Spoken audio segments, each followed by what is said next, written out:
अस्सलाम वालेकुम। कैसे हैं आप लोग? उम्मीद है सब खैरियत से होंगे। हम लोग जो टॉपिक हमने जो शुरू किया हुआ था वो बेसिकली मोटिवेशन का चैप्टर था। हमने उसका फर्स्ट इंट्रोडक्टरी लेक्चर हमने ऑलरेडी ले चुके हैं। तो आज जो टॉपिक आएगा हम उसके बारे में मज़ीद देखेंगे कि वो उसके अंदर क्या चीज़ें हैं। आज के हमारे टॉपिक में जो रहेगी चीज़ें वो जो जहाँ पे हमने लास्ट में हमने क्लोज़ किया था अपना लेक्चर, वो था मोटिव्स के बारे में जानना। तो दो बेसिक मोटिव्स हैं हमारे पास, प्राइमरी मोटिव्स होते हैं और सेकेंडरी मोटिव्स होते हैं, और दोनों ये पेपर पॉइंट ऑफ व्यू से काफ़ी इंपॉर्टेंट भी है इसी चैप्टर के अंदर से। तो हम देखते हैं प्राइमरी मोटिव। प्राइमरी जब मोटिव्स की जब बात करते हैं तो ये बेसिकली ये आपकी बेसिक नीड्स से मुतल्लिक होते हैं। ठीक है, ऐसी चीज़ें जो कि आपकी ज़िंदगी, आपको ज़िंदा रहने के लिए जो चीज़ें ज़रूरी होती हैं या तो उनको हम लोग कहते हैं ये बेसिकली आपके क्या है, प्राइमरी या बुनियादी मुहर्रिकात है। अब इसके अंदर देखते हैं कि क्या चीज़ इसमें डिस्कशन वाली है। सबसे पहले हम देखते हैं इसके अंदर कि ये जो जितने भी हमारे मोटिव्स होते हैं, ये जिस्म के अंदर जितने भी आपके भाफ्तें होती हैं, नर्व्स होती हैं, उनके तोड़-फोड़ से पैदा होते हैं। ठीक है, इसलिए इन्हें बायोलॉजिकल मोटिव्स भी कहा जाता है। इसके अलावा इनका और भी नाम है जिसे हमने सर्वाइवल भी कहा जाता है। उसके बाद इनको हम अनलर्नड भी कहते हैं। अनलर्न से मुराद है कि ये आप किसी से सीखते नहीं है, ये आपके बाय बर्थ आपके अंदर ये सारी चीज़ें होती हैं। ठीक है, इन चीज़ों का रिक्वायरमेंट जो होती है आपकी बॉडी को वो सारी रहती है इसके अंदर। तो वो बुनियादी मोटिव्स हमारे या जो प्राइमरी मोटिव्स होते हैं वो कौन कौन से होते हैं वो हम देख लेते हैं। एक डायग्राम देखते हैं, उसके अंदर देखते हैं हम आज के लेक्चर में कितना इसका कवर कर सकते हैं। तो देखते हैं डिटेल के अंदर देखते हैं। सबसे पहले हमारे पास एयर मोटिव होता है। ये बेसिकली हम देखेंगे कि हमारी जो ज़िंदगी के रिलेटेड है या जो ज़िंदगी की बका के लिए जो चीज़ें होती हैं वो सारी हम इसके अंदर डिस्कस करने के लिए। तो फर्स्ट वन पे आता है एयर मोटिव। जो हमें पता है कि जो हवा होती है, जो ऑक्सीजन हमें प्रोवाइड करती है, ठीक है, उसी की वजह से हम लोग हमारी जो सर्वाइवल है वो उसी ऑक्सीजन की वजह से होती है, उसी हवा की वजह से होती है। इसलिए हम इसे बेसिक मोटिव्स भी कहते हैं। ठीक है, हम बेसिकली हवा से लेते क्या, ऑक्सीजन लेते हैं। ठीक है, जिसके लिए हमें जिस्म को बहुत ज़्यादा ज़रूरत होती है। ठीक है, अगर हमें कुछ मिनट तक हमें ऑक्सीजन ना मिले तो डेफिनेटली हमारी मौत हो जाती है इसके अंदर। बाकी कुछ इसकी देखना चाहें, इसकी जो डिस्क्रिप्शन है हवा के अंदर 21% ऑक्सीजन होती है। कुछ अदर और गैसें भी होती है, नाइट्रोजन हो गया, CO2 हो गया, और अब कुछ वेपोरेशंस होती हैं। ठीक है, ये सारी चीज़ें आपके हवा के अंदर शामिल होती हैं। अब ये बेसिकली इनका चीज़ें क्या है, जैसे हम लोग सांस लेते हैं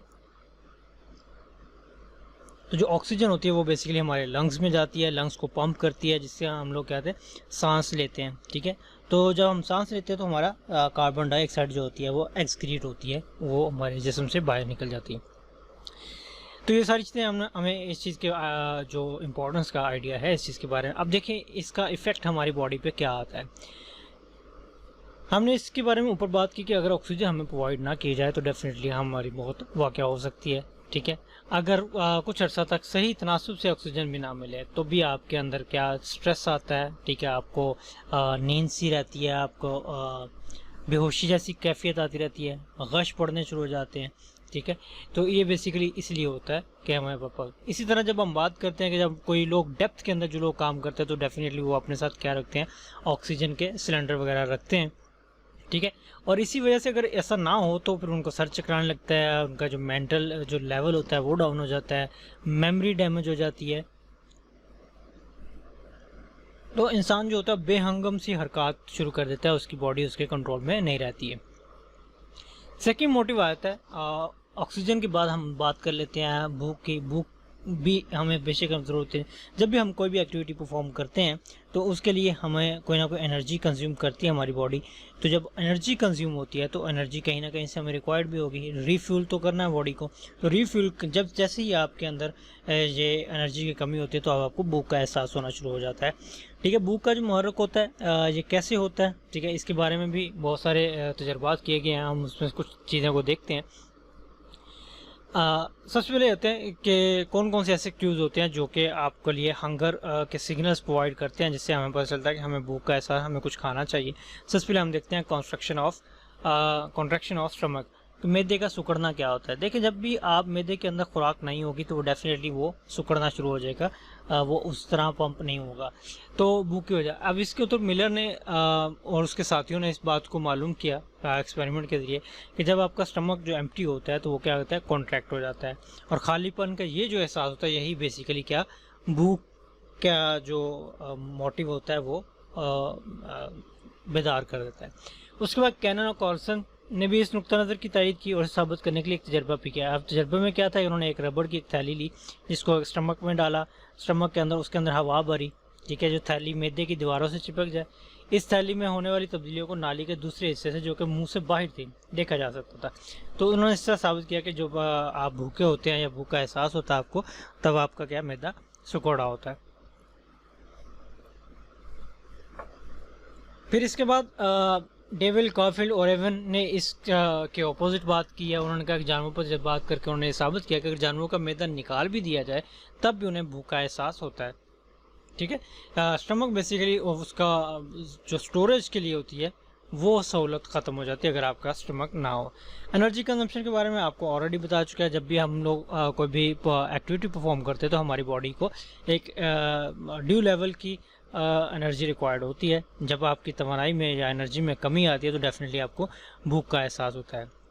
शुगर लेवल के अंदर भी ये होता है, जिसमें आपका डल सुस्त होना शुरू हो जाता है, ठीक है, भूख का एहसास होता है। इसी दवा का जो जवाब था मारी ने इस तरह दिया कि अगर ग्लूकोज का इंजेक्शन बराह रास्त खून में शामिल किया जाए तो भूख क्या होती है, मिट जाती है, ठीक है।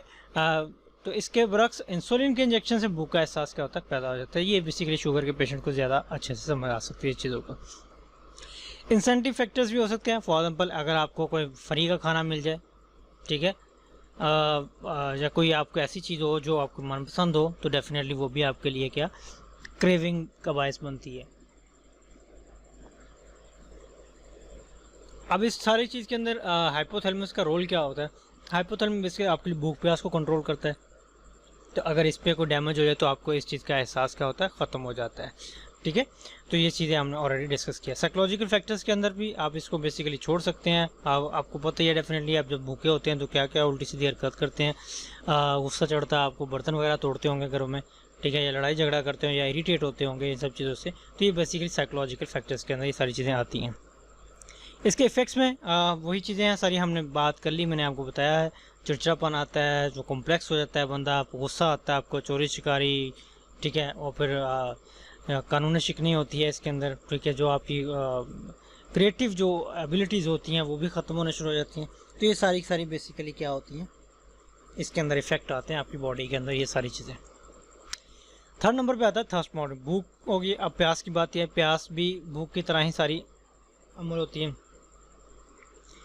ठीक है। जब प्यास का मुहर्रक बेदार होता है तो मुंह और गला क्या होता है, खुश्क हो जाते हैं। और गले और मुंह का खुश्क होना जो बेसिकली है वो बेसिकली भूख का या प्यास का वो एहसास नहीं है, बेसिकली वो क्या है, एक सिम्टम आता है कि अब आपको क्या पानी पीना चाहिए। ये कोई रीज़न नहीं है, ठीक है। पानी खून की गर्दिश में मुआवन होता है, जिससे अगर आपको पानी कम हो तो खून गाढ़ा होता है। खून गाढ़ा होने की वजह से वो सही तरह पूरी बॉडी के अंदर सर्कुलेट नहीं कर पाता, जिसकी वजह से आपको क्या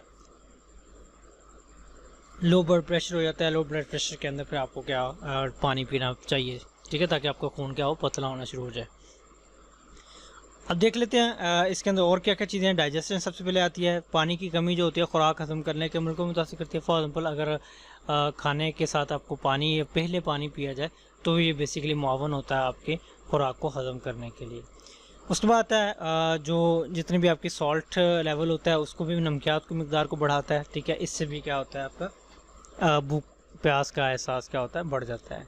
खून का गाढ़ापन होता है, ठीक है। अगर पानी कम हो तो खून गाढ़ा हो जाता है, जिससे ब्लड प्रेशर आपका क्या होता है, लो हो जाता है, जिससे आपको क्या होता है, गनूदगी आती है, ठीक है। उस पर थर्स्ट कंट्रोल, प्यास के मुराकब बेसिकली कौन से, वो भी हाइपोथैलेमस ही है, ठीक है। जो उस देखा था वो मैंने बताया था आपको कि ये दोनों चीज़ें भूख और प्यास को कंट्रोल कर रहा होता है। सेलुलर सिस्टम होता है। सेलुलर सिस्टम बेसिकली ये पानी की कमी का एहसास दिलाने वाला दूसरा निज़ाम जो होता है, जिसको हम लोग खारजी खुलियाती निज़ाम या बातनी भी कहते हैं, ठीक है। इसमें क्या होता है, बेसिकली खून में मौजूद जितने भी खुलियात काम करते हैं, जब उन खुलियात के बाहर पानी की कमी होती है तो एक अपने अंदर का जो पानी होता है, इन सेल्स के अंदर जो पानी होता है वो बाहर निकाल देते हैं। तो इस तरह क्या होता है, जो सेल्स के अंदर क्या होता है, पानी की कमी हो जाती है, जिससे क्या प्यास का आपको फीलिंग आती है। सेटिस्फेक्शन, यानी किसी भी चीज़ को आप लिक्विड के तौर पर ले लें तो आपको प्यास तो आपकी ख़त्म हो जाती है, लेकिन वो सेटिस्फेक्शन नहीं आती है। जब भी हम इस तरह की बात करते हैं कि आपको बहुत ज़्यादा प्यास लगी होती है, तो आप क्या करते हैं कि आप फ़ौरन ही जल्दी जल्दी पानी पीना शुरू कर देते हैं। तो पानी क्या होता है कि बेसिकली उसे सेल्स के अंदर पानी को जाना चाहिए। अगर आप जल्दी जल्दी पानी पी लेते हैं तो वो उस तरह सेल्स के अंदर जा नहीं पाता है, तो आपको क्या होता है, पानी तो आप बेशक पी लेते हैं लेकिन आपकी प्यास क्या होती है, ख़त्म होती है। इसलिए जब भी आपको बहुत ज़्यादा प्यास लगे तो आराम आराम से आपको पानी पीना चाहिए, ताकि जो आपकी पूरी बॉडी के अंदर वो सारी चीज़ें सर्कुलेट हो सके।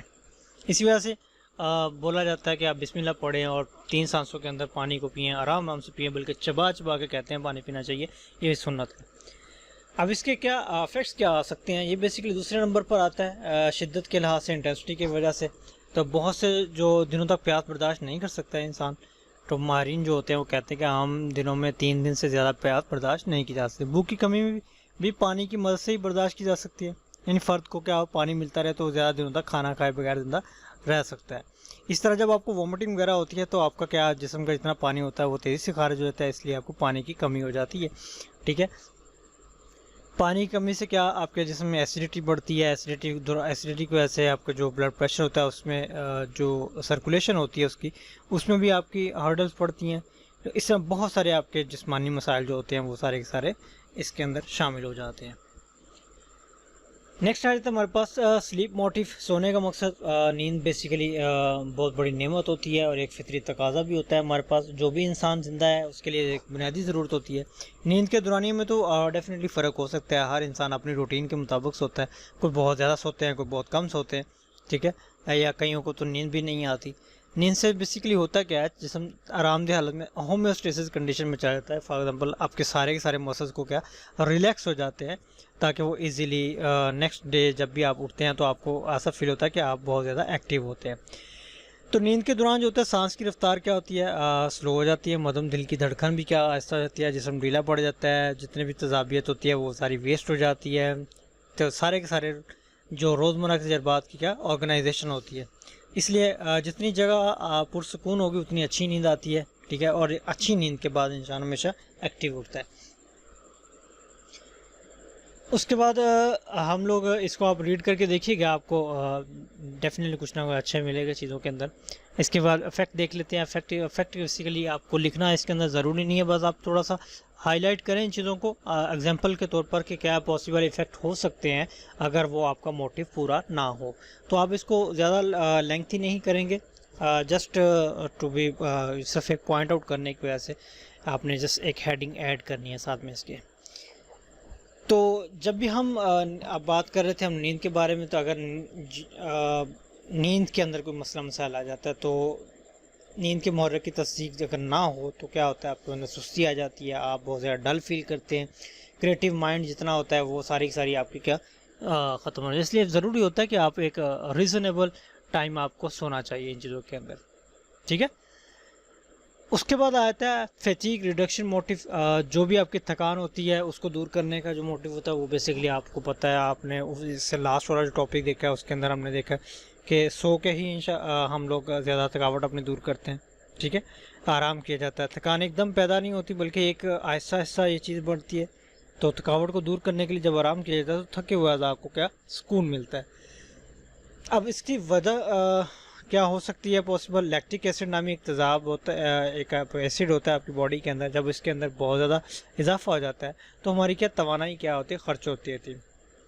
तो जैसे हमारी बॉडी की बहुत ज़्यादा एनर्जी कंज्यूम हो जाती है तो बहुत सारे एसिडिक जो होते हैं वो तेज़ाब और अमोनिया जो होते हैं वो क्या होते हैं आपके यूरिन में शामिल होते रहते हैं, और ये जो आपका एक्सक्रीटरी सिस्टम होता है उसके जिस्म से क्या होता है, खारिज होता है।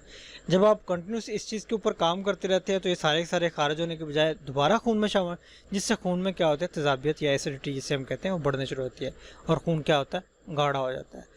लैक्टिक एसिड जब आप थकान में होते हैं तो ये आपके जोड़ों में चला जाता है, जिसकी वजह से आपके जोड़ों में दर्द का एहसास होता है और आप बहुत ज़्यादा डल फील करना शुरू कर देते हैं। ठीक है, और आपका शुगर लेवल भी क्या होता है डाउन होना शुरू हो जाता है। अब थकान की इकसाम है, ज़रूरी नहीं आप इस चीज़ को देखें, आप थोड़ा सा इसको देख के रीड करके देख लीजिएगा, जितना आपके लिए ज़रूरी हो आपने इसको लिख लेना है। टेम्परेचर रेगुलेशन मोटिव है। ठीक है, इसके गर्मी सर्दी का जो मौसम होता है उसकी आपकी जिस्म की हिद्दत होती है कि जिस्म आपका कितना चीज़ बर्दाश्त कर सकता है। ठीक है, जो नॉर्मल आपका होता है दर्जा हरारत जो होता है वो 98.4 फ़ारेनहाइट में रहता है। ठीक है, जितना भी टेम्परेचर होता है इसको बाकायदगी के साथ जो बाकायदगी के मुहर्रक जो होते हैं उसको सर्दी और गर्मी से बचाव का मुहर्रक भी कहते हैं। कुदरत ने जब सर्द और गर्म मौसम के असरात से बचने या जिस्म को जो बचाने के लिए एक निज़ाम जो कायम किया उसे हम लोग होम्योस्टेसिस कहते हैं, जिसे असूलत तवाज़ुन भी कहते हैं। इसका बेसिकली मकसद यही होता है कि आपके जब भी आपका टेम्परेचर कुछ भी फ्लक्चुएट होता है तो इसके मुताबिक आपके जिस्म को भी उस दर्जा हरारत के मुताबिक अडेप्ट करना शुरू कर देता है। तो मज़ीद देख लेते हैं कि सर्दियों में जब हमारे जितने भी आपके ग्लैंड्स होते हैं उनमें ज़्यादा थायरॉक्सिन होता है और एड्रेनलिन होता है खारिज होता है, जिससे हम क्या होती है जिसम में चुस्ती पैदा होती है। और गर्मियों में ये जो चीज़ ग्लैंड होता है ये कम पैदा होता है, जिससे हमारी आर्टरीज जो होती हैं वो फैल जाती है और खून क्या आता है ठंडा रहता है। इफ़ेक्ट आपको पता है, सर्दियों में आपको सर्दी लगती है, कांपने लग जाते हैं, सर्दी की शिद्दत बढ़ जाए तो दांत भी बजने लगते हैं, होंठ नीले पड़ जाते हैं, हाथ पांव अकड़ जाते हैं, फट जाते हैं, ठीक है, आपको खुश्की होना शुरू हो जाती है। तो ये सारी चीज़ें आती हैं। गर्मी लगने से आपको पता पसीना आता है, दिल घबराता है, सर चकराता है, ये सारी जो आपके सनस्ट्रोक वगैरह हो गया, ये सारी आजकल हम लोग तो डेफिनेटली फील कर रहे होंगे इन चीज़ों को। तो ये कोई इतनी टेक्निकल चीज़ें नहीं हैं। हम इस टॉपिक को आज यहीं पर वाइंड अप करते हैं। नेक्स्ट टॉपिक में दोबारा मिलेंगे। अपनी दुआ में याद रखिएगा। अल्लाह हाफ़िज़।